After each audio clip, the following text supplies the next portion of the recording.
Bismillahirrahmanirrahim. Assalamualaikum warahmatullahi wabarakatuh. Alhamdulillahi rabbil alamin. Wa bihi nasta'inu ala umurid dunya waddin. Wassalatu wassalamu ala habibina wa nabiyyina Muhammadin wa ala alihi wa sahbihi wa man tabi'ahum bi ihsanin ila yaumiddin. Allahumma salli wa sallim wa barik alaika ya sayyidi ya Rasulullah wa ala alika wa sahbika wa man tabi'aka ila yaumiddin. Subhanaka la ilma lana illa ma 'allamtana innaka antal alimul hakim. Hadirin hadirat yang berbahagia yang dirahmati oleh Allah, tema kita dalam kesempatan malam ini adalah berkaitan dengan Nabi kita tercinta, Rasul kita tersayang, di mana akhlaknya bukan hanya dipuji oleh kita sebagai manusia dan umatnya, di mana akhlak dan perilakunya bukan semata dipuji oleh orang-orang non-muslim orientalis, tapi jauh dari itu, baginda Rasulullah Sallallahu Alaihi Wasallam dipuja dan dipuji oleh yang menciptakan seluruh makhluk, Allah. Kalau seandainya orang-orang orientalis atau non-muslim memuji Rasul, misalnya Bernard Shaw, salah seorang filosof dari Inggris, membuat satu tulisan tentang bagaimana pujiannya kepada Rasulullah SAW. Sekalipun Bernard Shaw seorang filosof yang ateis, bukan muslim, dia menulis satu buku yang kemudian diterjemahkan ke dalam bahasa Arab. Dia puji Nabi kita, dia puji Rasul kita dari A sampai Z. Bahkan satu ungkapannya yang kemudian diterjemahkan ke dalam bahasa Arab, saya membaca bukunya yang berbahasa Arabnya, kata-katanya kurang lebih diterjemahkan oleh mutarjim bahasa Arab Bernard Shaw, filosof dari Inggris non-muslim. Ketika memuji Rasul, beliau mengatakan, "Lau anna Muhammadan", kalau seandainya Rasulullah SAW Muhammad, "bu'ithal yaum", diutus pada hari ini, "liyahulla masyakilal alam", untuk menyelesaikan seluruh persoalan-persoalan hidup di alam jagat raya ini kata Bernard Shaw, "lastata'a ayyahulla masyakilahu wa huwa yartashifu finjanan minal qahwa". Kalau Nabi Muhammad diutus hari ini untuk menyelesaikan seluruh persoalan yang terjadi di jagat alam raya ini, mulai dari benua Amerika, Afrika, Australia, Asia atau benua-benua yang lainnya, mulai dari persoalan yang kecil sampai persoalan yang hidup yang besar, kata Bernard Shaw, Rasul akan dapat mampu menyelesaikannya, wa huwa yartashifu finjanan minal qahwa, sambil meminum secangkir kopi. Sallallahu Alaihi Wasallam. Rasul bisa menyelesaikan persoalan-persoalan seluruh jagat raya ini menurut Bernard Shaw, sambil meminum secangkir kopi, sambil nyantai. Kenapa demikian? Karena menurut Bernard Shaw bahwa apa yang dihadapi baginda Rasul, baik ketika di Mekah atau di Madinah, selama hidup beliau jauh lebih berat dari apa persoalan yang kita hadapi dan saksikan hari ini. Kalau pujian Bernard Shaw mengatakan demikian, gak usah heran dan gak usah kaget dan kagum. Karena yang memuji baginda Rasul bukan hanya Bernard Shaw, Yang memuji Rasul bukan hanya umat Islam, yang jauh dari itu, yang memuji Rasulullah sallallahu alaihi wasallam fahuwal khaliq, Allah subhanahu wa ta'ala. Dalam surah Al-Qalam sebagaimana sama-sama kita hafal, Allah dengan tegas, mantap, taukid, wa innaka la'ala khuluqin azim, bahwasanya engkau wahai Muhammad sungguh benar-benar berada di atas akhlak yang mulia. Bahkan kalau kita lihat dari sisi bahasa Arab, Allah menggunakan taukid paling tidak 2 taukid. Inna harfun nasbin wa taukid dalam bahasa Arab, penguat, benar-benar, sesungguhnya. Allah juga menggunakan yang kedua huruf taukid, huruf lam, lamut taukid, la'ala.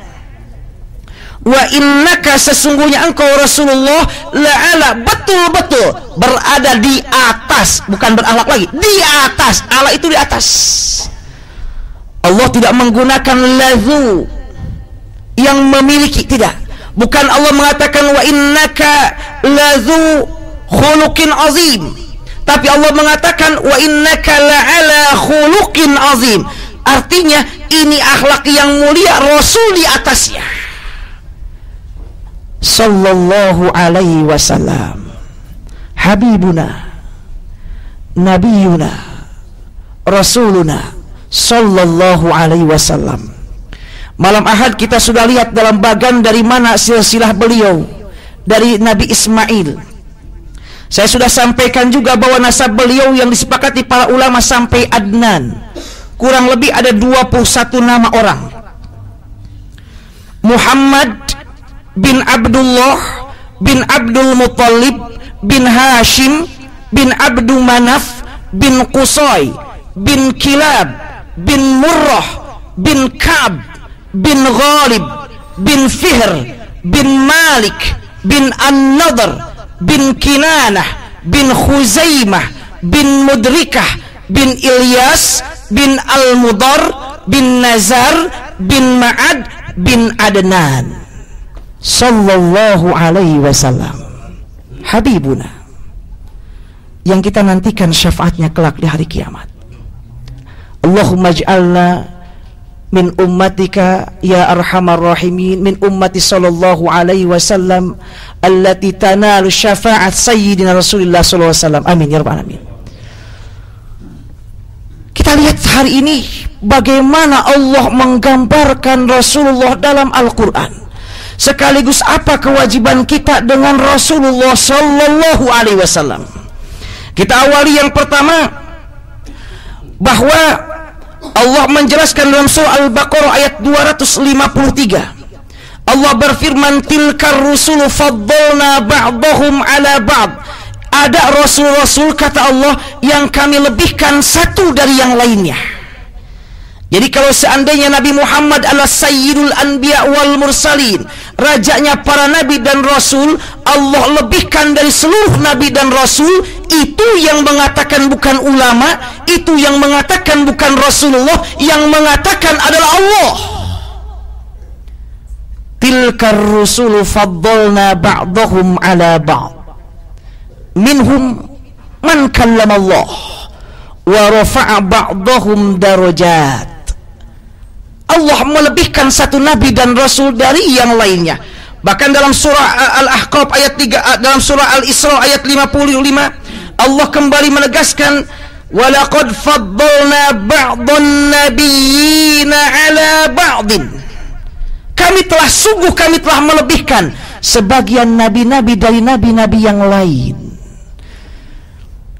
Dari 25 nabi dan rasul yang Allah sebutkan dalam Al-Quran, ada 5 nabi yang masuk kategori ulul azmi, yang diistimewakan dari nabi-nabi yang lain. Tuh, ibu-ibu sudah hafal, alhamdulillah.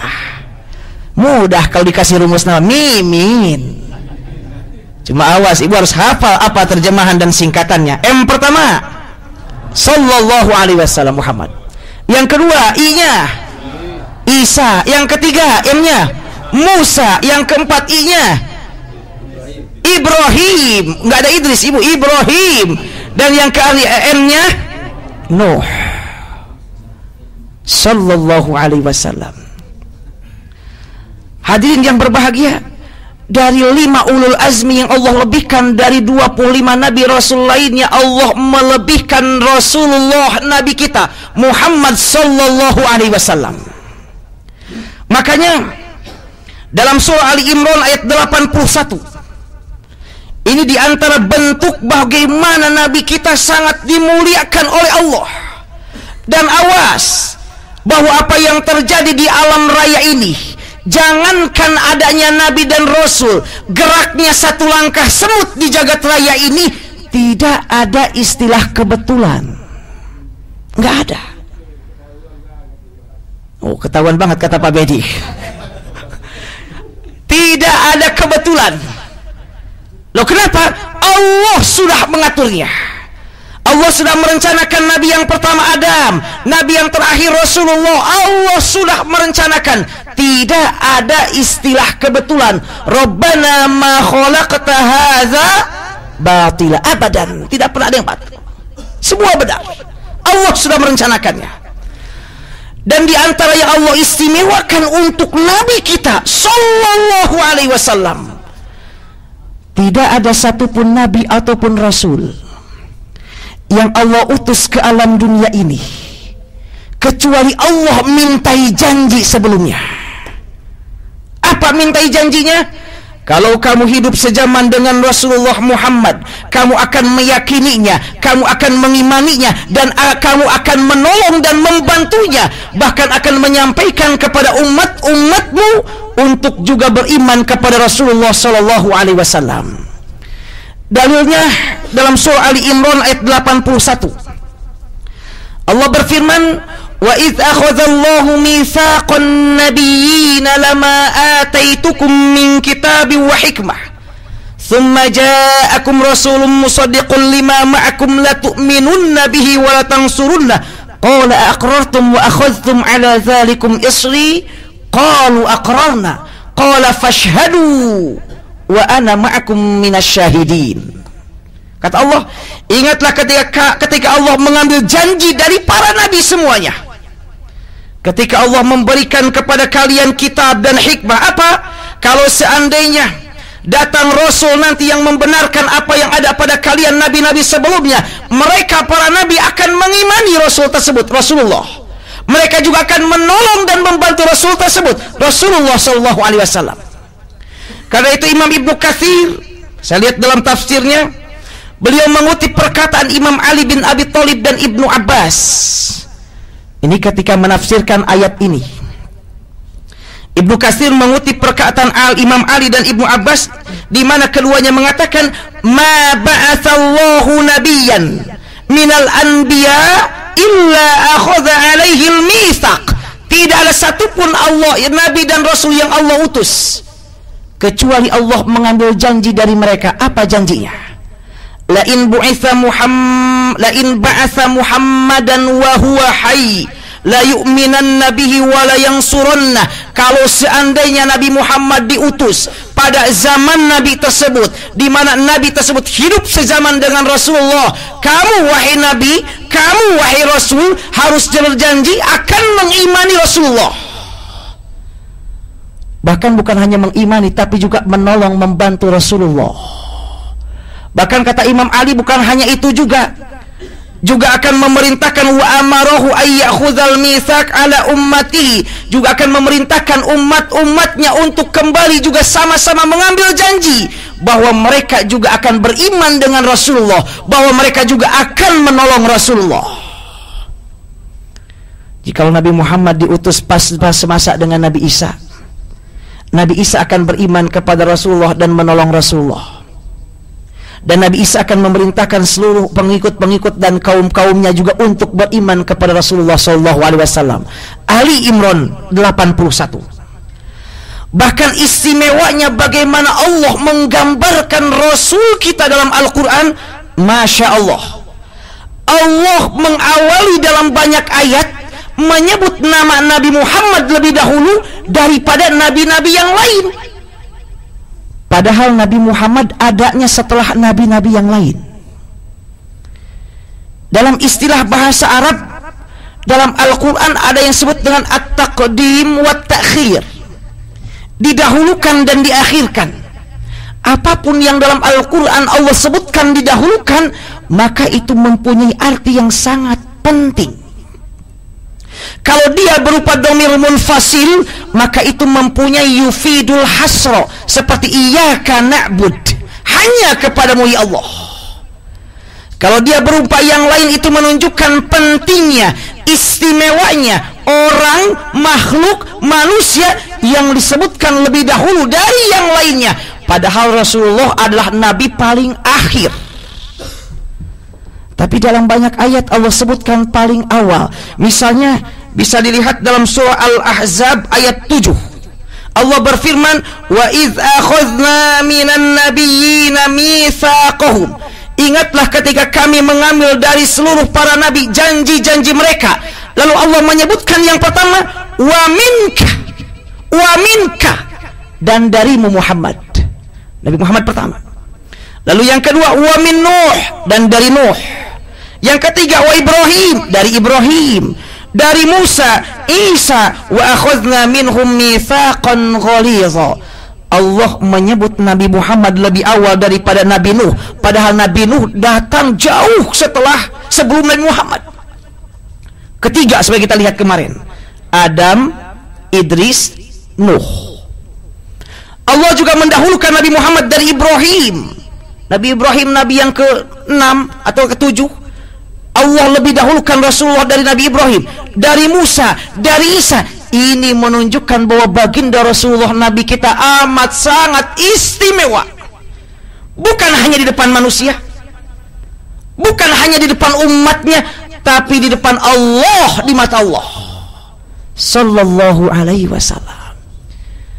Dan ini tidak didapatkan kecuali untuk Nabi kita, Habib kita Sallallahu alaihi wasallam. La ilaha illallah, ya Allah. Alhamdulillah ya Allah atas Engkau jadikan kami sebagai umat Rasulullah sallallahu alaihi wasallam. Yang ketiga, di antara gambaran bagaimana Nabi kita diistimewakan oleh Allah dalam Al-Quran, ini saya sudah ulang-ulang dan saya pernah saya singgung kalau tidak salah 3 tahun yang lalu di masjid yang sama. Allah tidak pernah memanggil Nabi Muhammad dalam Al-Quran dengan namanya langsung. Sekali lagi, dalam Al-Quran Allah tidak pernah memanggil nama Nabi Muhammad dengan namanya langsung. Ya Muhammad, tidak ada. Sementara nabi-nabi yang lain, Adam, nabi pertama, manusia pertama. Ibrahim, Abul Anbiya, bapaknya para nabi. Isa, Nabi Isa. Musa, Kalimullah, yang berbicara dengan Allah langsung. Allah panggil dalam Al-Quran dengan namanya. Adam misalnya, ya Adam, uskun anta wa zawjuka jannah. Ya Adam, wahai Adam, wahai Adam. Nabi Ibrahim, Allah panggil dengan namanya, sekalipun bapaknya para nabi, sekalipun Khalilullah, kekasih Allah. Ya Ibrahim, qad saddaqtar ru'ya, wahai Ibrahim, mimpimu itu benar. Nabi Nuh, Adamnya kedua. Kenapa dikatakan Adamnya kedua? Karena sebelum Nabi, ketika banjir Nabi Nuh, semua manusia meninggal dunia, dan manusia yang ada sekarang semuanya dari keturunan Nabi Nuh. Yang kemarin kita lihat dari 3 putranya, Sam, Ham, Yafus. Makanya disebut dengan Adam kedua. Allah lagi-lagi panggil dengan namanya.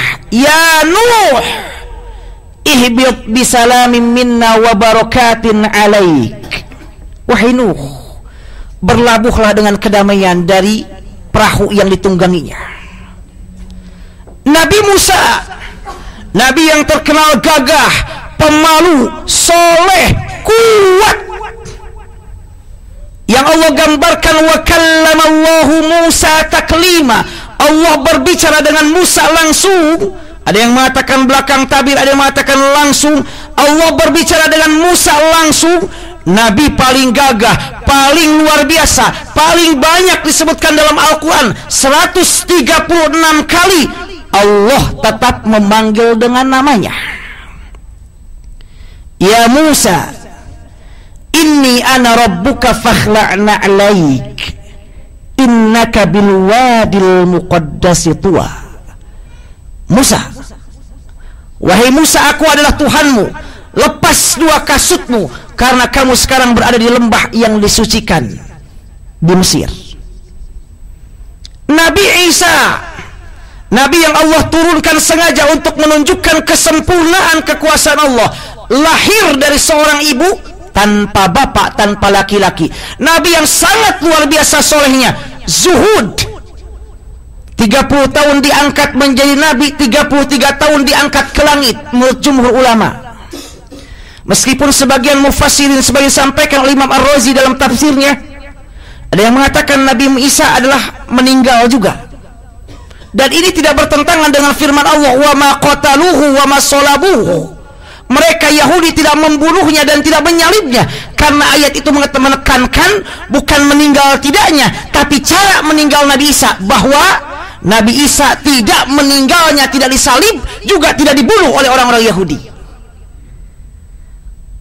Hanya jumhur mengatakan, dan bahkan sebagai ulama mengatakan ini sampai mutawatir, Nabi Isa diangkat oleh Allah ke langit. Dalam beberapa hadis yang lain ada beberapa nabi yang diangkat oleh Allah ke langit. Nabi Isa, Nabi Idris, Nabi Ilyas dan Ilyasa diantaranya.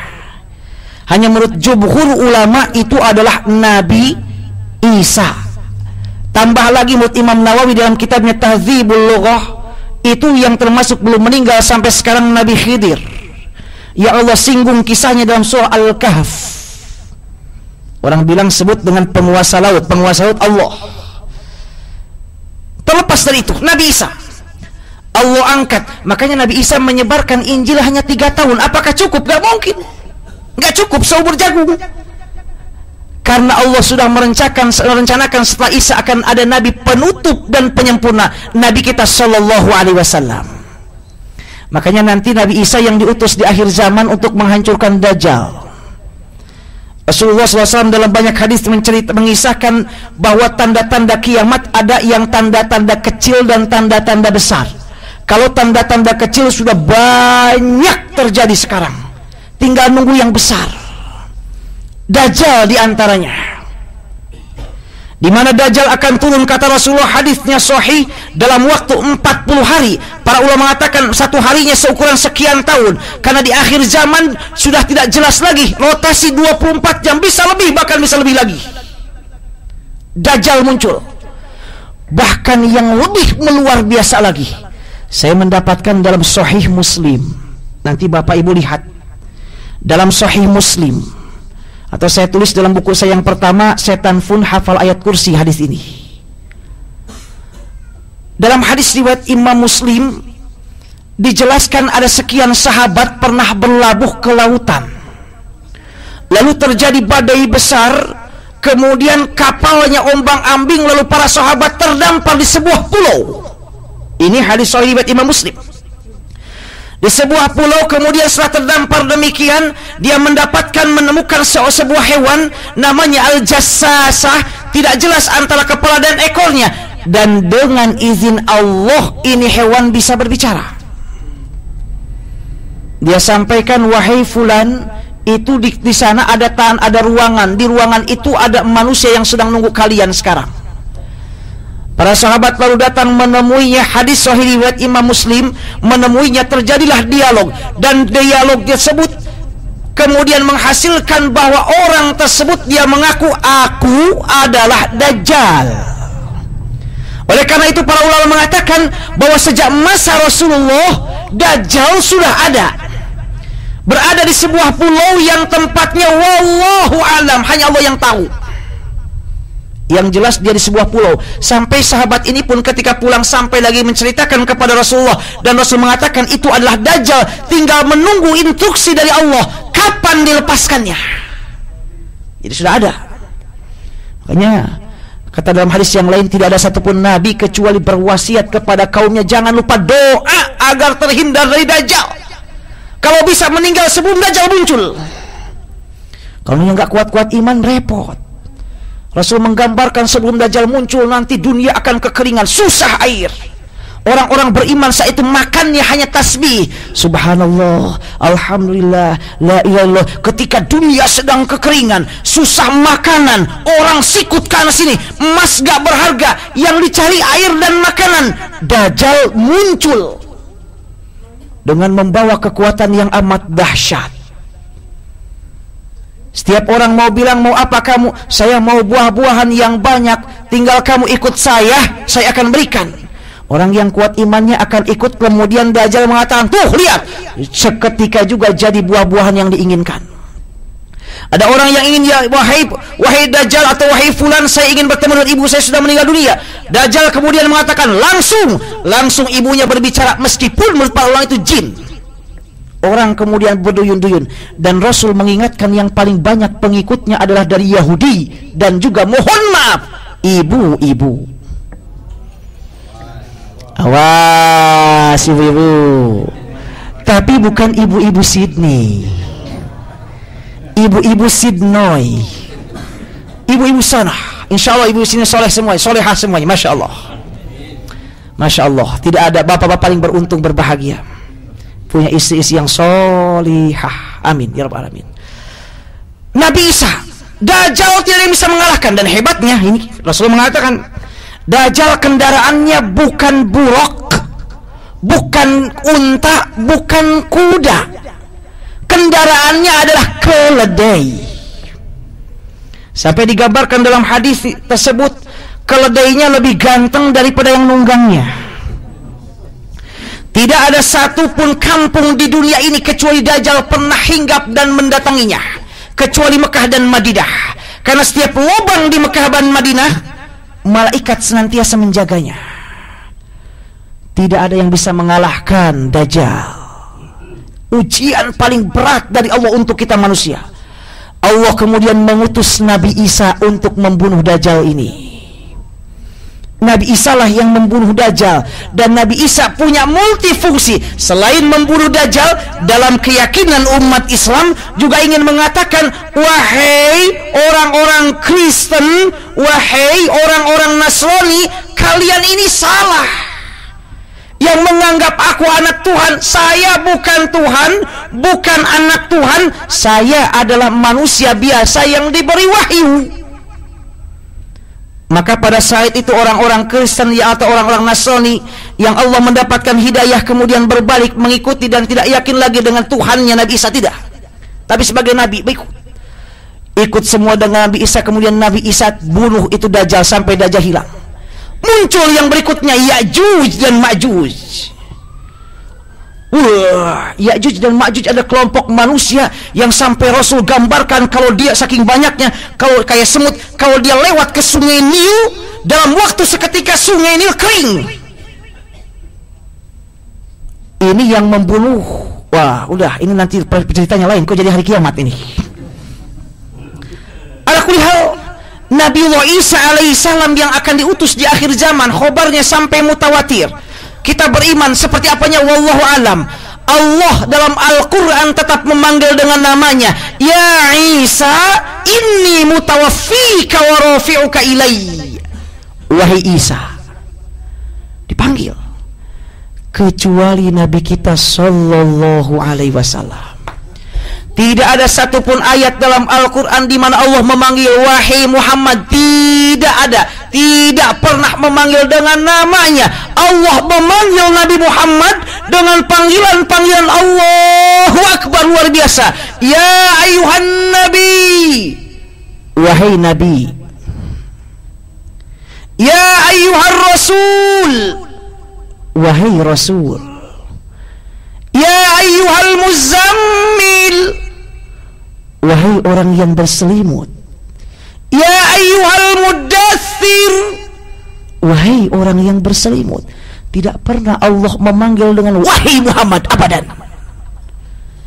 Allah saja tidak pernah berani memanggil namanya. Kenapa kita berani memanggil Muhammad tanpa Nabi atau Sayyidina, tanpa Sallallahu Alaihi Wasallam? Jangan. Makanya dalam surat Al-Ahzab Allah berang, jangan kalian memanggil nabi kalian seperti panggilan kita sesatu dengan yang lain. Kalau ingin menyebut nama Nabi Muhammad, jangan Muhammad, Allah saja tidak pernah. Nabi Muhammad, Sayyidina Muhammad, Habibuna Muhammad, Rasuluna Muhammad sallallahu alaihi wasallam. Bahkan dianjurkan ketika kita mendengar nama Nabi Muhammad disebutkan, kita mengucapkan salawat sallallahu alaihi wasallam, atau Allahumma sholli wa sallim wa barik alaihi, atau Allahumma sholli alaihi sallallahu alaihi wasallam. Allah tidak pernah manggil. Bahkan nama Muhammad dalam Al-Quran Allah sebut dalam 4 tempat, tapi bukan dalam panggilan, bukan hei Muhammad, bukan, dalam bentuk istilah Arabnya khobariyah, berita. Allah menyebutkan 4 kali. Tapi luar biasanya, sekalipun Allah menyebut dalam bentuk kabar Muhammad, setelahnya selalu diikut sertakan dengan Rasulullah. Sementara Nabi yang lain gak pernah. Wa idh yarfa'u Ibrahimul qawa'ida minal baiti wa Ismail. Ingatlah ketika Ibrahim dan Ismail mengangkatkan pondasi dari Ka'bah. Gak ada Rasul Ibrahim, Nabi Ibrahim, enggak. Ibrahim langsung, ini bentuknya berita, bukan panggilan, berita. Tetap gak ada Rasulnya. Kemudian berita tentang Nabi Adam, wa 'allama Adamal asma'a kullaha. Tidak ada Rasul, tidak ada Nabi. Nabi Adam telah mengajarkan seluruh nama-nama semuanya. Nabi Muhammad dalam kabar, dalam bentuk berita Allah sebut Muhammad, tapi setelahnya selalu diukatkan dengan Rasulullah atau innahul haq, dia adalah yang benar dari Allah. Ini dalam Al-Quran Allah menyebut nama Nabi Muhammad dalam 4 tempat, 4 ayat. Satu dalam surah Ali Imran ayat 144. Ali Imran 144. Allah berfirman, "Wa ma Muhammadun illa rasul." Tuh. Berita Nabi Muhammad ini tiada lain selain apa Ibu? Bapak Ibu? Rasul. Ya salam. Nabi Muhammad disebut dalam berita, tapi setelahnya ada kata-kata Rasul sallallahu alaihi wasallam. Ali Imran. Yang kedua, nama Nabi Muhammad disebut dalam surat Al-Fath ayat 29. Muhammadun Rasulullah. Ya Allah, Nabi Muhammad utusan Allah. Walladzina ma'ahu asyidda'u 'alal kuffari ruhama'u bainahum. Muhammad Rasulullah. Al-Fath. Yang ketiga, nama Nabi Muhammad disebutkan dalam surat Al-Ahzab ayat 40. Allah berfirman, "Ma kana Muhammadun aba ahadin min rijalikum walakin Rasulullah wa khataman nabiyyin." Muhammad itu bukan bapak seseorang, tapi dia adalah utusan Allah dan penutup para nabi. Disebutkan nama Muhammad dalam bentuk berita, setelahnya Rasulullah. Subhanallah. Dan yang keempat, nama Nabi Muhammad dalam Al-Quran disebutkan dalam surat Muhammad ayat 2. Allah berfirman, "Walladzina amanu wa 'amilus solihati wa amanu bima nuzila ala Muhammad wa huwal haqqu mir rabbihim." Tidak ada Rasul, tapi wa huwal haqqu bir rabbihim. Dan Muhammad itu betul-betul datang dari Allah. Subhanallah. Nabi kita, Habibuna sallallahu alaihi wasallam. Allah, Allah, Allah, Allah, Allah. Allahu Akbar sallallahu alaihi wasallam.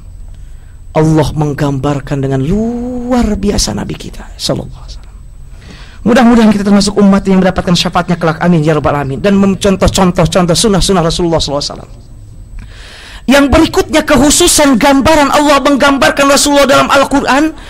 Rasulullah sallallahu alaihi wasallam satu-satunya nabi dan rasul yang diutus bukan hanya untuk umat Islam, bukan hanya untuk orang Arab, bukan hanya untuk yang hidung mancung, bukan hanya yang berkulit hitam, untuk seluruh manusia.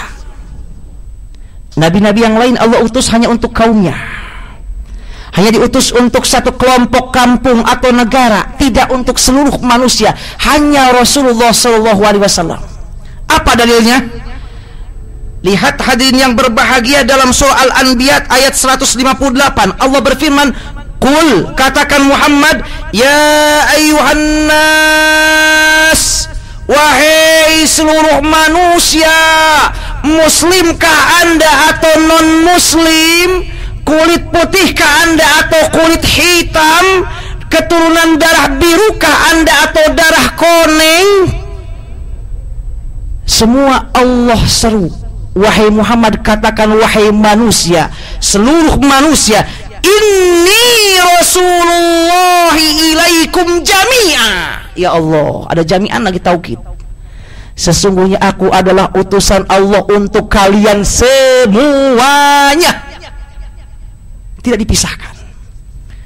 Itulah yang membuat Imam Ar-Razi mengatakan bahwa manusia saat ini, baik yang muslim atau non muslim, itu umat Rasulullah. Ya salam. Aywa, betul. Wa ma arsalnaka illa rahmatan lil alamin. Telah kita bahas sama-sama. Jadi kalau seandainya ada non muslim, bukan musuh, itu mitra kita, umat Rasul. Hanya mereka yang belum masuk Islam, kata Imam Ar-Razi, umatnya ummatud dakwah, umat yang perlu kita dakwahi. Sementara umat kita yang sudah masuk agama Islam kayak kita, alhamdulillah ya Rabb, alhamdulillah. Orang Arab begitu, sebagai rasa syukur. Alhamdulillah ya Rabb, kita yang muslim namanya umat ijabah, yang telah memenuhi panggilan Rasulullah Sallallahu Alaihi Wasallam. Oleh karena itu, maka kita selaku muslim yang sudah umat ijabah, mereka adalah saudara kita, jangan dimusuhi. Berbuat jahat dengan mereka dosa juga. Bukankah Allah berfirman dalam Al-Quran, wa man qatala nafsan, siapa yang membunuh satu jiwa, muslim atau non muslim, muslim atau non muslim, tanpa alasan yang benar, faka'annama qatalan nasa jami'a, seolah-olah dia telah membunuh seluruh manusia. Allah, apakah ada ajaran yang seindah Islam? Tidak ada. Membunuh satu orang baik non muslim sama dengan membunuh seluruh manusia, Pak Ahmad. 5 miliar misalnya sama dengan 5 miliar. Saking penting dan berharganya nyawa seseorang. Saya sudah jelaskan panjang lebar bagaimana Rasul bergaul dengan non muslim. Dalam hadis riwayat Imam Muslim, Rasul menerima juga adalah sembelihan orang Yahudi, sembelihannya sekalipun diracun di dalamnya. Sallallahu Alaihi Wasallam. Di antara yang menemani atau membantu di rumahnya adalah gulam Yahudi. Ketika sakit, Rasul yang pertama menjenguknya. Allahu Akbar. Islam agama rahmah, kasih sayang. Kita punya saudara non muslim, itu wajib dihormati. Gak boleh parkir sembarangan, gak boleh buang sampah sembarangan, gak boleh berbicara yang keras-keras mengganggu mereka. Jika mereka merasa terganggu, sekalipun kita baca Quran, tolong dipelankan baca Qurannya. Ini betapa Islam luar biasa. Jangankan kepada manusia, hewan saja, baik buruk kepada hewan bisa menentukan surga dan neraka, apalagi dengan manusia. Oleh karena itu, bahkan kalau saya ingin sampaikan kepada hadirin yang berbahagia, dimanapun berada, di Indonesia, di Amerika, di Kairo, di Australia, dimanapun berada, ini setelah saya sampaikan ke ibu-ibu di pengajian duha, kita semua umat Islam camkan dari sekarang. Saya memang direktur, iya. Saya insinyur, Saya pejabat dan menteri, tahu. Saya presiden, tahu. Tapi tolong, kalau kita muslim, di atas kita sebagai presiden, di atas kita sebagai menteri, di atas kita sebagai duta besar, di atas kita sebagai diplomat, di atas kita sebagai direktur, insinyur, atau tukang sayur, atau tukang sumur, atau apa saja namanya, kita adalah duta agama Islam. Duta agama Islam. Apa maksudnya? Baik tidaknya Islam tergantung kitanya. Kalau kita tidak mencerminkan Islam yang sebenarnya, maka orang-orang akan meledek, Islam gitu, nggak, kalau janji nggak pernah dipenuhi, bohong terus, jadi cemar Islamnya. Saya diplomat, ya diplomat, Cuma dalam diplomat gak boleh menyentuh minuman keras. Mohon maaf, saya gak menyentuh. Kenapa? Saya muslim. Orang-orang Eropa pun respect, hormat dengan kita. Loh, kenapa gak menyentuh minuman keras? Saya memang diplomat, tapi di atas itu adalah saya duta agama saya, agama Islam. Saya muslim. Yang jadi supir taksi jangan bohong. Yang kerja di kantor jangan korupsi waktu. Izin sholat misalnya, sholatnya udah beres tapi nyantai-nyantai, nggak boleh. Kembali lagi, saya muslim. Saya apapun posisi, saya apapun profesi, saya adalah duta agama tercinta, agama Islam. Umat ijabah dan umat dakwah. Oleh karena itu, Allah menegaskan dalam surah Al-Anbiya ayat 107 bahwa Rasulullah itu adalah nabi dan rasul yang hanya beliau diutus untuk seluruh alam, seluruh makhluk. Kalau nabi yang lain, Nabi Nuh misalnya, lihat dalam surat Al-A'raf ayat 59, maka kata-katanya Nabi Nuh hanya untuk kaumnya. Allah berfirman, laqad arsalna Nuhan ila qaumihi, kami telah mengutus Nuh kemana? Ke kaumnya. Faqala, lalu Nuh berkata, ya qaumi ibudullah, wahai kaumku, bukan wahai manusia, bukan. Sementara Allah berfirman kepada Nabi Muhammad SAW, qul ya ayuhan nas inni rasulullah ilaikum jami'a. Nabi yang lain, ya qaumi, wahai kaumku. Nabi Hud juga dalam Al-A'raf ayat 65, wa ila adin akhahum hudan qala ya qaumi ibudullah, ya kaum juga. Nabi Shalih juga sama dalam Al-A'raf 73, wa ila thamud akhahum salihah qala ya qaumi ibudullah. Semua. Bahkan Nabi Isa alaihissalam pun diutus bukan untuk seluruh manusia. Allah mengutus Nabi Isa untuk kaum Bani Israel. Makanya lihat dalam ayat Al-Quran seruan Nabi Isa, misalnya dalam surat As-Saff ayat 6, wa idh qala Isa ibn Maryam ya Bani Israel, bukan ya ayuhan nas, wahai manusia, bukan, wahai Bani Israel, saya rasul untuk kalian. Berarti yang bukan Bani Israel ya memang tidak diutus. Rasulullah SAW, Allah berfirman, qul Muhammad, katakan ya ayuhan nas, wahai manusia, bukan ya Arab, wahai Arab, bukan ya ahla Makkah, penduduk Makkah, bukan ya ayuhan nas, sampai ke Indonesia. Inni Rasulullah ilaikum jami'a. Allah mengutus dan sengaja memilih Rasulullah Sallallahu Alaihi Wasallam sebagai penutup para nabi, pembawa risalah untuk semesta alam. Masya Allah, tidak yang lainnya. Bahkan selain itu, nabi kita betapa istimewa dan diistimewakan oleh Allah dalam Al-Quran, satu-satunya nabi yang akhir dari para nabi. Tidak ada lagi nabi setelah Nabi Muhammad. Kalau ada yang mengatakan ada nabi setelah Nabi Muhammad, maka itu tidak benar. Dan tidak benar. Nabi Muhammad nabi yang terakhir. Buktinya Al-Quran sampai hari kiamat gak akan hilang-hilang, mukjizat terbesarnya. Ini yang biasanya ngaku-ngaku nabi juga gak di mana-mana di Indonesia. Di Indonesia yang ngaku nabi inilah Jibril berwahyu lah ini. Jibril berwahyu dengan apa? Mewahyukan Jibril kepada seseorang. Orang Indonesia apa? Berupa apa? Lagu. Main piano lagi Jibrilnya. Astagfirullahaladzim. Mudah-mudahan tidak sampai demikian. Dalilnya Al-Ahzab ayat 40, maka Muhammadun aba ahadin min rijalikum walakin Rasulullah wa khataman nabiyyin. Ada yang perlu digarisbawahi. Allah mengatakan khataman nabiyyin, penutup. Khatam itu stempel, penutup, ceplok. Orang kalau stempel itu paling akhir, tanda tangan ceplok. Nggak ada, stempel duluan, tanda tangan belakang. Nah, itu mau bon palsu itu. Sudah tanda tangan ceplok, ayo udah stempel, udah nggak ada lagi. Lalu Allah mengatakan khataman nabiyyin, bukan khatamal mursalin. Kenapa? Kita sudah bahas kemarin bahwa setiap rasul pasti nabi, tapi tidak setiap nabi adalah rasul. Nabi lebih umum, artinya Allah mengatakan Nabi Muhammad penutup para nabi dan rasul pasti nabi. Kalau seandainya Rasulullah adalah penutup para nabi, otomatis penutup para rasul. Tapi kalau Allah mengatakan penutup para rasul, maka kemungkinan akan ada nabi setelahnya. Karena tidak semua nabi adalah rasul.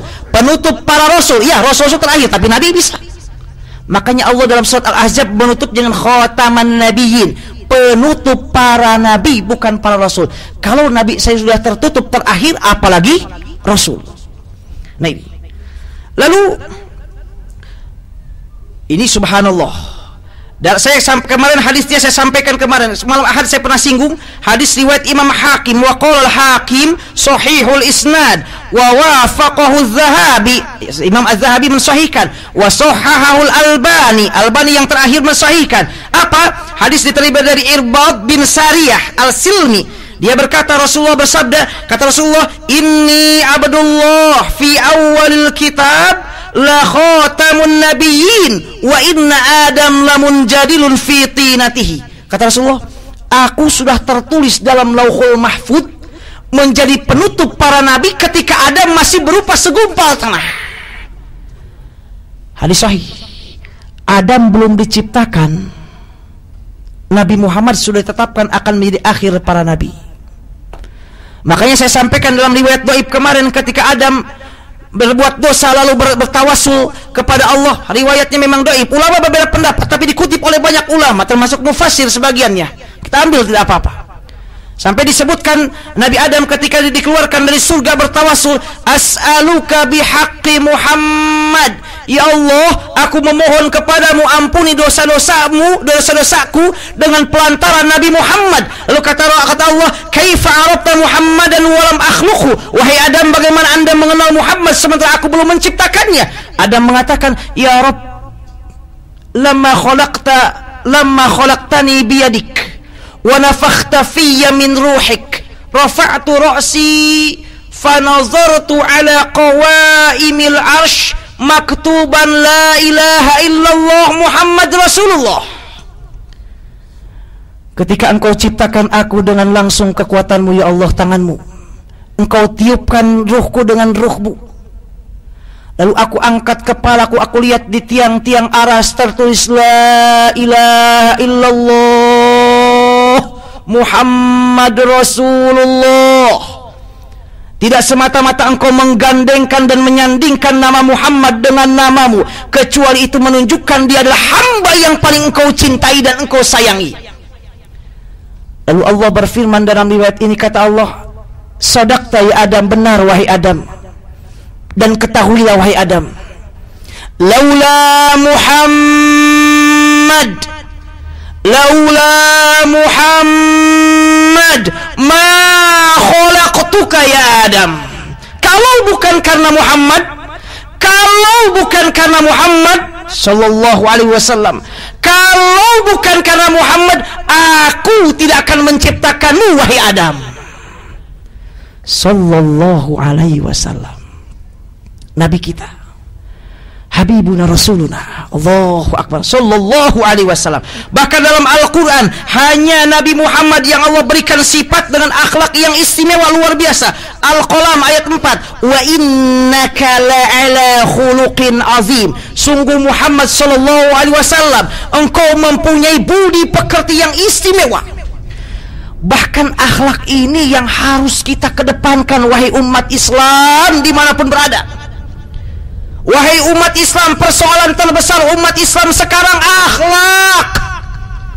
Akhlak yang tidak ada. Anak kurang ajar ke bapak, yang kecil kurang ajar ke yang tua juga tidak sayang kepada yang kecil, tidak sayang kepada hewan, tidak sayang kepada tetangga, tidak sayang kepada manusia. Akhlak. Makanya dalam hadis Rasul mengatakan, supaya kita ketahui, innama bu'ithtu liutammima makarimal akhlaq. Ini menggunakan hurufnya innama. Innama dalam bahasa Arab adatu hasrin, huruf untuk mengatakan hanya, terbatas, hanya saja, kata Rasulullah, aku diutus ini hanya untuk menyempurnakan akhlak. Bagaimana Islam akan maju kalau umatnya tidak berakhlak? Bagaimana umat Islam akan maju kalau umatnya tidak berakhlak, tidak sayang kepada tetangga, tidak sayang kepada yang atas, tidak sayang kepada yang kecil, tidak hormat kepada yang di atas. Wahai para anak yang masih ada dimanapun sekarang, hormati, sayangi orang tua. Wahai para orang tua, sayangi anak-anak. Mari tunjukkan akhlak kita yang istimewa luar biasa kepada mereka, kepada semua manusia. Muslim adalah ciri utamanya berakhlak yang luar biasa. Bagaimana, subhanallah, 13 tahun Rasulullah SAW di Mekah, atau 10 tahun, karena 3 tahun belum berdakwah, masih sembunyi-sembunyi. Itu Rasulullah menanamkan akidah dan akhlak perjuangan. Pas sampai ke Madinah, akhlak juga. Sampai subhanallah, akhlak luar biasa para sahabat ketika orang-orang Ansor datang ke Madinah. Apa kata orang Madinah? Saya mempunyai 2 orang istri, silahkan ambil satu, saya akan ceraikan, mana yang kamu sukai. Subhanallah. Saya mempunyai uang sekian, yuk kita bagi-bagi, kamu setengah, kemudian saya setengah. Sahabat gak mau tunjukkan, aku ke pasar, demikian. Akhlak. Oleh karena itu, untuk para pemimpin, para pejabat, tunjukkan akhlak muslim. Bagi yang seandainya para rakyat juga tunjukkan akhlak muslim. Kita semua akhlak dengan Allah, dengan sesama manusia, dengan seluruh makhluk. Innama bu'ithtu liutammima makarimal akhlak. Bahkan Allah memuji yang tidak dipuji nabi-nabi yang lain, itu akhlaknya. Wa innaka la'ala khuluqin ya salam, sallallahu alaihi wasallam. Bahkan akhlak juga Rasulullah sallallahu alaihi wasallam. Ini bayangkan akhlaknya Rasulullah. Hadis riwayat Imam Muslim, kata Sayyidah Aisyah, ma daraba Rasulullah SAW syai'an qattu biyadihi walam ra'atan wala khodiman. Rasul tidak pernah memukul istri ataupun pembantu selama hidupnya. Jadi mereka yang suka kasar dengan istrinya, maka itu berarti tidak berakhlak Rasulullah. Mereka yang kasar dengan pembantu atau bawahannya tidak berakhlak Rasulullah. Bahkan Anas bin Malik berkata dalam hadis riwayat Imam Muslim, aku membantu Rasulullah, kata Anas, 10 tahun. Maqala li uffan qat. Rasul tidak pernah mengatakan ih kepada saya, kepada saya, cis, tidak pernah. Bahkan wala qala li syai'in lima fa'alta kadza. Tidak pernah juga Rasul mengatakan, Anas, kenapa kamu begini? Kenapa kamu melakukan ini? Kenapa kamu masaknya begini? Kenapa kamu nyuci piringnya begini? Tidak. Juga Anas mengatakan wahalla fa'alta kadza. Rasul juga tidak pernah mengatakan kenapa kamu tidak melakukan ini, kenapa kamu tidak melakukan itu. Tidak pernah, kata Anas bin Malik. Bahkan kata Anas bin Malik, wala aba ala syai'in qad. Rasul tidak pernah mencela apapun juga. Makanan kalau nggak suka nggak dicela. Kayak enak banget ini masakan, ini rendangnya kurang enak, udah kurang enak habis, nambah lagi. Besoknya minta lagi. Alhamdulillah. Kalau seandainya nggak senang, tinggalkan tanpa mencela. Waalaikumsalam warahmatullahi wabarakatuh. Oleh karena itu, bahkan saking akhlaknya Rasulullah, dalam hadis riwayat, subhanallah, sayangnya kepada kita umatnya, Rasulullah Shallallahu Alaihi Wasallam dalam hadis yang diriwayatkan oleh Imam Muslim, Rasul sampai membaca ayat ini, kata dalam hadis Muslim, membaca ayat semalaman. Apa baca ayatnya? In tu'adzibhum fa innahum ibaduk wa in taghfir lahum fa innaka antal azizul hakim. Rasul ketika membaca ayat ini, beliau menangis sampai ini kata sahabat yang meriwayatkan hadis, sampai pagi hari Rasul menangis sujudnya. Itu ketika beliau sholatnya 12 rakaat yang dibaca ayat itu. Sampai kata Allah, Jibril tolong tanyakan kepada Muhammad kenapa dia menangis. Allah tentu Maha tahu. Ini hadisnya riwayat Imam Muslim. Lalu Jibril datang, wahai Muhammad, Allah mengatakan apa dan kenapa Anda ini menangis, wahai Muhammad? Lalu Nabi Muhammad menyampaikan, wahai Jibril, aku ingat dengan umatku, aku sayang dengan umatku, aku ingin semoga umatku mendapatkan syafaatku kelak pada hari kiamat, kata Rasulullah. Menangis semalaman. Dari awal malam sampai akhir subuh, beliau sujud menangis, berdoa, bukan memohon untuk keluarganya, bukan memohon untuk putra-putrinya, bukan untuk anak dan keluarga ataupun orang-orang Arab. Beliau memohon dan berdoa untuk umat umatnya termasuk kita semua. Ya Allah ummati, ya Allah ummati, ya Allah ummati, ya Allah umatku sallallahu alaihi wasallam, umatku ya Allah. Sampai Allah mengutus wahai Jibril, coba tanyakan ke Muhammad ada apa. Allah tentu maha tahu. Jibril bertanya kepada Nabi Muhammad, lalu Jibril mengatakan, Nabi Muhammad menyampaikan kepada Nabi Jibril bahwa dia sangat khawatir dan sayang dengan umatnya. Lalu kata Allah, wahai Jibril, izhab ila Muhammad faqul, pergi ke Muhammad sekarang, sampaikan ke dia, inna sanurdika fi ummatika wala nasuk. Kami, kata Allah, akan meridhoi umatmu wahai Muhammad dan tidak akan pernah menyia-nyiakan kamu wahai Muhammad SAW alaihi salatu wassalam. Ya Allah, sayangnya kepada kita Rasulullah. Karena itu hadirin yang berbahagia, subhanallah, Allah menggambarkan Rasulullah dalam Al-Quran betapa indah, luar biasa. Akhlaknya dipuji, gak pernah dipanggil dengan namanya, gak pernah dipanggil dengan langsung panggilan-panggilan yang luar biasa. Karena itu bahkan beliau sangat begitu sayangnya kepada umatnya.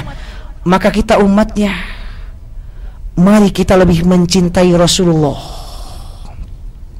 Kaji sirah perjuangannya, lihat akhlak-akhlaknya.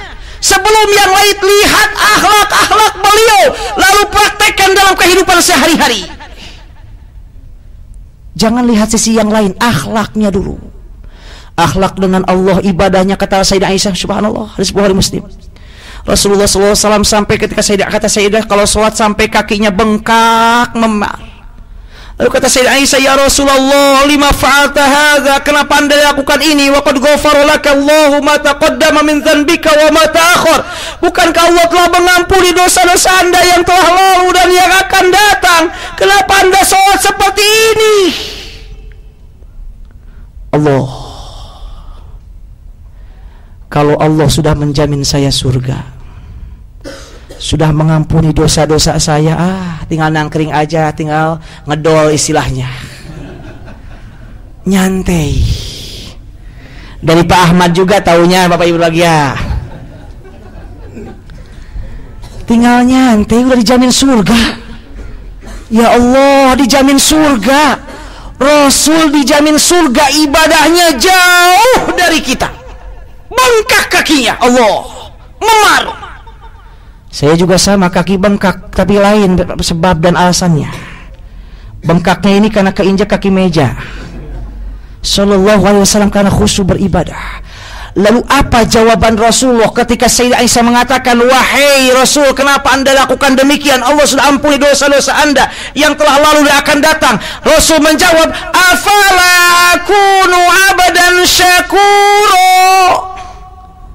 Apakah tidak boleh aku menjadi hamba yang pandai bersyukur? Sallallahu alaihi wasallam. Ibadah beliau adalah bagian dari bersyukur. Ya Allah, ya Allah, ya Allah.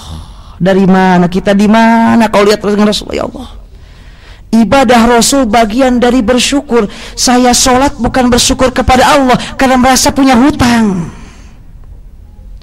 Nabi Muhammad sholat ibadah syukur kepada Allah. Ya Allah, Allahu Akbar. Dengan istri dan keluarga jangan tanya, sallallahu alaihi wasallam. Dengan orang-orang jangan tanya, dengan hewan, dengan makhluk, sallallahu alaihi wasallam, sangat luar biasa.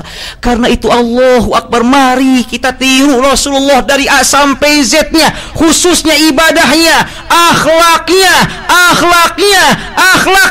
karena harus diakui sampai sekarang persoalan terbesar umat Islam bukan masalah itu dan ini, bukan yang besar atau yang lainnya, tapi akhlak.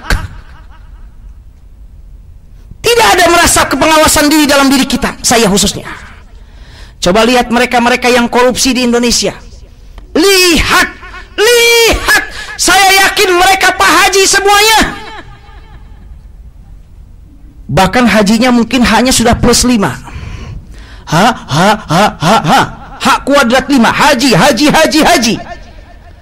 Perhatikan mereka yang jahat kepada anak-anaknya, saya yakin mereka juga boleh jadi yang rajin sholat, rajin puasa, tapi semua ibadahnya tidak membentuk dalam akhlak.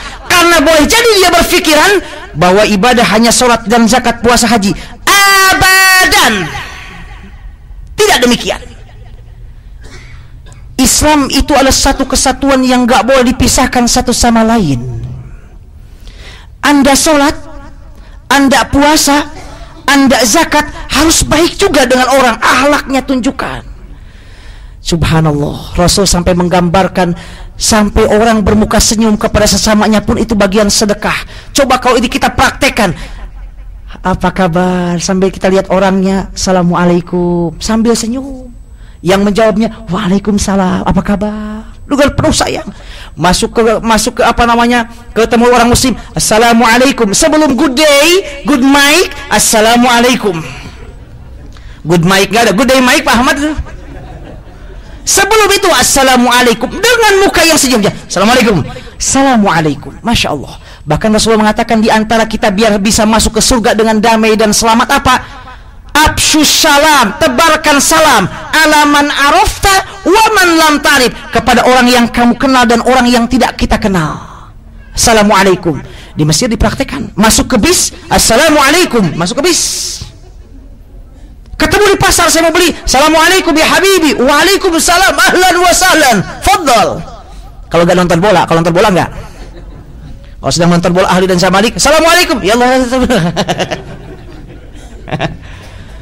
Rasul mengatakan tebarkan salam kepada orang yang kita kenal dan tidak kita kenal. Kita ini ajaran Rasulullah. Coba bahagia di pekerjaan, Assalamualaikum.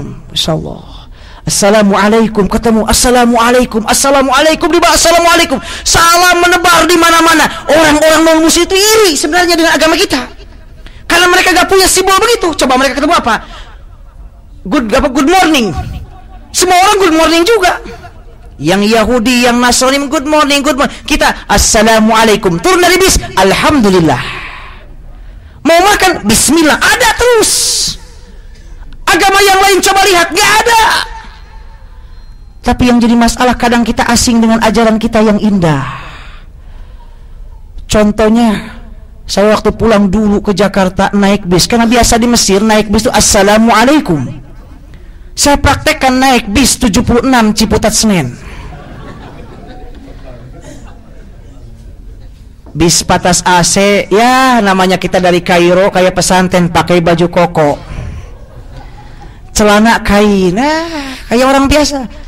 Masuk ke bis, kita pakai orang udik. Kita karena biasa Assalamualaikum, jadi untuk awal-awal masuk ke bis, Assalamualaikum, gak ada yang jawab. Semua orang ngelirik. Saya peduli amat. Saya bilang, astagfirullahaladzim. Iya, saya ini kan di Indonesia, bukan di Mesir. Padahal yang mengatakan demikian Rasulullah untuk kita semua umat Islam. Duduk aja saya di bis, di kursi. Ini lama kelamaan, ini si kondekturnya nggak pernah minta uang ini, nggak ada minta karcis. Pas mau sampai ke Ciputat, ini si tukang kondektur lirik aja ke saya. Kenapa ini? Lalu mendekatin, Pak, nggak jadi minta sumbangannya. Astagfirullahaladzim. Saya naik bis mengucapkan Assalamualaikum, dikirain mau minta sumbangan. Assalamualaikum Bapak Ibu, saya dari ini. Gini, di Indonesia suka banyak begitu. Bahkan ada perbaikan jalan itu kenceng seumur hidup itu. Allah, saya ucapkan Assalamualaikum, tapi alhamdulillah nggak diminta juga. Tapi akhirnya diminta juga karena nggak jadi. Dikira mau minta sumbangan. Padahal Rasul mengatakan alaman arafta wa man lam ta'rif. Tebarkan salam. Ya Allah, ini Rasulullah SAW. Ya Allah, kalau kita lihat sunnah-sunnah Rasul, kita praktekkan, Allahu Akbar. Indah Islam ini, indah. Dengan sesama membantu, Rasul mengatakan, wallahu fi aunil abdi ma kana al abdu fi auni akhi. Allah akan senantiasa menolong seorang hamba selama hamba gemar menolong sesamanya. Ada orang susah, kita punya, Ahlan, silakan, ada yang bisa dibantu, saya punya masalah begini, oh insya Allah saya ada, insya Allah. Enaknya Kemudian suatu saat tiba-tiba, nah yang mintanya itu jangan, harus tahu diri, karena ini minjem, kembalikan. Pas 1 minggu, ini alhamdulillah saya sudah ada uang lebih, sudah ada, terima kasih atas pinjamannya. Subhanallah.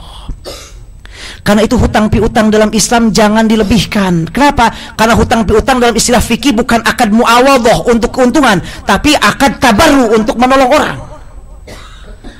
Kemudian Rasul mengatakan, man nafasa an muslimin kurbatan, siapa yang membebaskan, memberikan jalan keluar atas kesulitan umat Islam, Allah akan membebaskan kesulitan-kesulitan dunia akhirat. Rasul mengatakan dalam hadis yang lain, siapa yang pergi menjenguk orang yang sakit, hadis hasan, menjenguk orang yang sakit, maka orang tersebut akan dikelilingi dan diikuti, dinaungi oleh 70.000 malaikat. Mereka akan memohonkan ampun untuk orang yang menjenguk orang yang sakit. Ya Allah, kalau ada yang sakit kita jenguk. Ada yang sakit siapa? Oh, saya nggak kenal tuh. Padahal dia muslim. Bahkan dia tetangganya. Nah, dia muslim. Bahkan sekalipun non muslim, atasan kita non muslim, kita jenguk, doakan. Hanya doanya jangan ampuni dosa dan sebagainya. Mudah-mudahan diberikan kesembuhan. Silahkan. Mudah-mudahan dilancarkan. Silahkan. Kata siapa? Nggak boleh. Yang nggak boleh kalau ya Allah masukkan dia ke surga, jangan itu. Jangankan dia, kita juga belum tentu. Ya Allah ampuni dosa-dosanya, ya ini jangan. Kenapa? Ini ada batasannya, ada aturannya. Dia harus muslim dulu, biar sampai Allahumma gfir lil muslimin wal muslimat. Kalau kita praktekkan cinta pada Rasulullah, Allah menggambarkan Rasul betapa luar biasa. Kini tinggal kita praktekkan, ambil pelajaran Rasulullah SAW. Lalu kata bapak-bapak, ada yang lihat, ada orang-orang yang kemana-mana pakai apa namanya, pakai gamis bagaimana? Sunnah, silakan. Berpahala. Kalau niatnya ingin mengikuti Rasulullah. Rasulullah SAW berjenggot, saya ingin memiliki jenggot. Kenapa? Cinta kepada Rasul, berpahala. Dalam mazhab Hanafi namanya sunnatuz zawaid. Cara makannya asal nggak dengan sendok, dengan tangan, berpahala. Jika niatnya ingin ikut dengan Rasulullah SAW, mencintai Rasul. Kalau hal-hal yang sehari-hari aja demikian, apalagi kalau sifatnya dengan akhlak, dengan ibadah, dengan hal-hal yang lainnya. Rasul Allah gambarkan mulia dan istimewa, bukan hanya tapi biar kita ikuti. Ati'ullah wa ati'ur Rasul. Praktekkan dalam kehidupan sehari-hari. Saya yakin kalau kita mengamalkan ajaran Islam dengan akhlak-akhlak Rasul yang luar biasa, Islam ini akan lebih indah, lebih luar biasa. Mudah-mudahan kita termasuk hamba-hamba dan umat Rasulullah yang lebih sayang kepada Rasulullah, mencintai kepada Rasulullah, dan mengikuti sunnah-sunnah Rasulullah Sallallahu Alaihi Wasallam. Terima kasih atas segala perhatian. Mohon maaf atas segala kekurangan. Wal afu minkum. Wassalamualaikum warahmatullahi wabarakatuh. Mohon maaf sampai 10:30.